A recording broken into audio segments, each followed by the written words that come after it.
Ang babaeng ito ay naghahanda ng masa para sa isang espesyal na putahe. Ngunit sa kanyang gulat, isang insekto ang gumapang mula sa sariwang masa. Natakot siya at agad itong pinisa. Dahil sa pagdududa, binuksan niya ang masa at natuklasang ito ay kakaibang nagbago.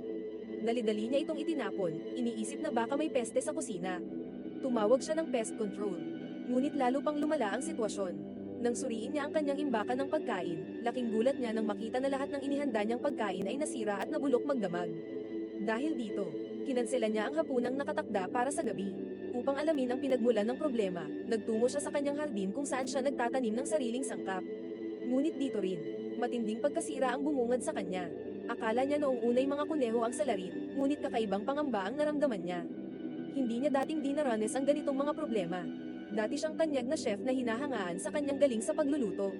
Nang sumikat siya, nagdesisyon siyang magbitiw sa trabaho upang magtayo ng sarili niyang restaurant.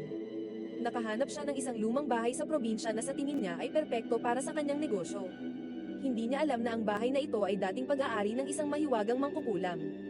Sa kanyang pananabik, humingi siya ng tulong sa isang kaibigan upang gawing eksklusibo at pambihira ang kanyang restaurant.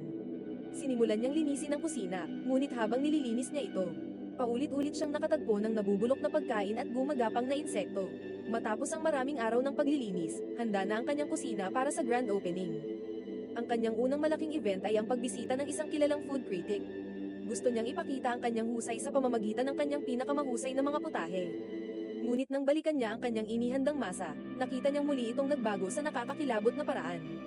Lumabas ang isang insekto, at nang kanyang binuksan, 12 na pa ang gumapang palabas. Natakot siya at agad itinapon ang lahat. Akala niya ito ay isang beses lang na insidente, ngunit napansin niyang lahat ng kanyang sangkap ay nasira rin. Wala siyang magawa kundi gamitin ang kakaunting natirang sangkap upang makapagluto. Ipinaghanda niya ang kritiko ng deconstructed Caesar salad na may herb roasted chicken at grilled little gem lettuce. Habang tinikman ito ng kritiko, dali-dali niyang inihanda ang pangalawang putahe, caramelized onion soup na may almond crusted pastries. Mukhang nasiyahan ng kritiko kaya medyo nakahinga siya ng maluwag. Ngunit hindi nagtagal, muling bumalik ang kanyang bangungot, pagkalapag niya ng pangatlong putahe at matapos itong ipaliwanag. Isang insekto ang biglang gumapang palabas ng pagkain at unti-unting lumapit sa kanya sa ibabaw ng mesa.